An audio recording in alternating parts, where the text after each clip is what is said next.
Welcome to மைதிலிஸ் kitchen. இன்றைக்கி மைசூர் பாக்கு எப்படி பண்ணுறதுன்னு பார்க்கலாம் வாங்க. மைசூர் பாக்கு பண்ணலாம், எப்படி பண்ணுறதுன்னு பார்க்கலாம் வாங்க. அதுக்கான பொருட்களாக இருக்கு, வாங்க பார்க்கலாம். ஒரு கப்பு நெய் வச்சுருக்கேன், பெரிய கப்பில் ஒரு கப்பு வச்சுருக்கேன்.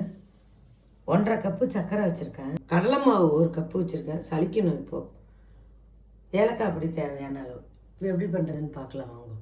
நம்ம சலிச்சிக்கலாம், இதை கட்டியாக இருக்கும், அதனால் சலிச்சுட்டா நல்லது தான். சலிச்சிட்டு நம்ம அதுக்கப்புறம் பார்த்துக்கலாம். சலிச்சிட்டா உங்களுக்கு கட்டியெல்லாம் இருந்தால் நல்லா இதுவாகிடும்.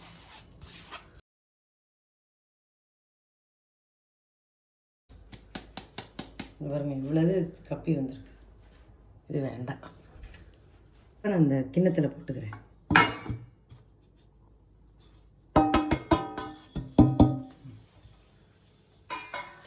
சலிச்சு வச்சுருக்கோம். அந்த மாவை வறுத்துக்கலாம். நம்ம இழுப்பச்சட்டி வச்சுருக்கேன், சூடு ஏறட்டும், வறுத்துக்கலாம். இழுப்பச்சட்டியில் மாவை போட்டுருக்கேன், நல்லா சூடு எடுத்து வறுத்துக்கலாம். கை பொறுக்கிற சூடு நல்லா வறுக்கணும். பச்சை வறுக்கணும், நல்லா கடல மாவை வறுத்துக்கணும், வாசனை வர வரைக்கும் வறுத்துட்டு அதுக்கப்புறம் இப்போ மாவு நல்லா வறுபட்டு எடுத்து கொட்டிக்கலாம். பவுலில் கொட்டிக்கலாம். காட்டேன். இப்போ இந்த கடலை மாவுல இந்த நெய்யை ஊற்றி நம்ம நல்லா கரைச்சி வச்சுப்போம். 3/4 கப்பு ஊற்றிருக்கேன். அது வரும். இது கடைசியில் ஊற்றுறதுக்கு வச்சுன்ட்டேன். இந்த நெய் நல்லா இதை மிக்ஸ் பண்ணிக்கலாம். இது நெய்யில் தான் நம்ம பண்ணணும். இதுக்கு நெய் நிறைய தேவைப்படும். கட்டி இல்லாமல் நல்லா கரைச்சிக்கலாம். உங்களுக்கு நெய் ஒத்துக்கலைன்னா நீங்கள் இதுலேயே பாதி ஆயில் ஊற்றிக்கலாம். அதுவும் நல்லா இருக்கும், ஜோராக இருக்கும். பாதி நெய்யும் பாதி ஆயிலும் கலந்து வச்சுக்கலாம். அப்படி கூட பண்ணலாம், நல்லாயிருக்கும். கட்டி இல்லாமல் நல்லா கரைச்சி வச்சுருந்தா தான் நமக்கு இதுவாகும். நல்லா கரைச்சி வச்சுட்டுருக்கேன். இப்போ பாருங்க எப்படி பண்ணுறது. இப்போ பாருங்க, நான் ஜீனி 1.5 கப்பு சொன்னால 1.5 கப்பு போட்டுக்கலாம்.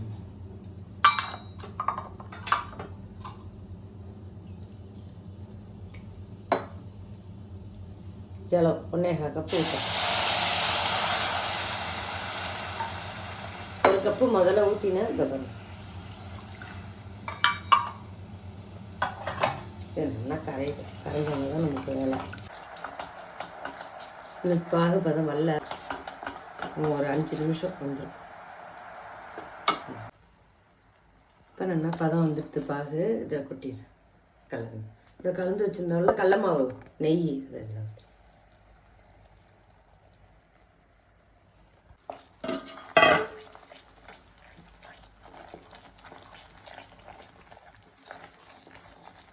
நல்லா கைவிடாமல் கலரிண்டே இருக்கணும். அதுக்கு ஏலக்காய் பொடி ஒரு சிட்டிக்க போடுறேன்.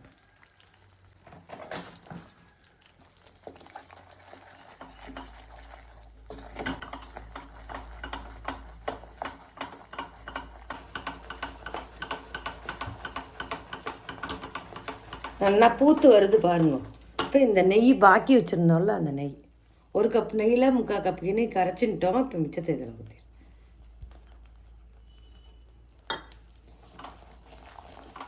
நெய் தான் வேகணும். ஆனால் ஜோராக இருக்கும். எல்லோரும் பண்ணி பார்த்துட்டு சொல்லுங்கள். தீபாவளிக்கு பண்ணுங்க, சூப்பராக இருக்கும். எல்லாரும் 500 பேர் வந்திருக்கேன். ரொம்ப ரொம்ப நன்றி எல்லாருக்கும். இதுதான் நமக்கு பதம். அடுப்பு அணைச்சிட்டேன். இதில் நெய் தடவி வச்சுருக்கேன் இந்த தட்டில். இதை போகிறேன்.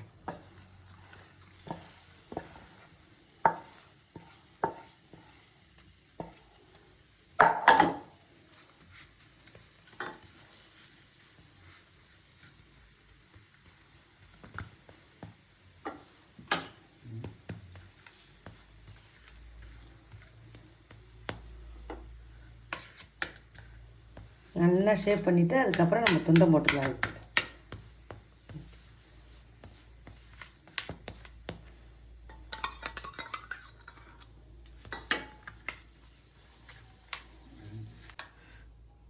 இப்போ நம்ம துண்டம் போட்டுடலாம்.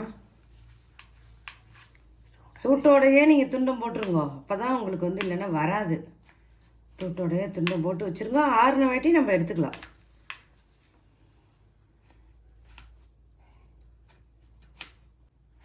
மைசூர் பாக்கு ரெடி.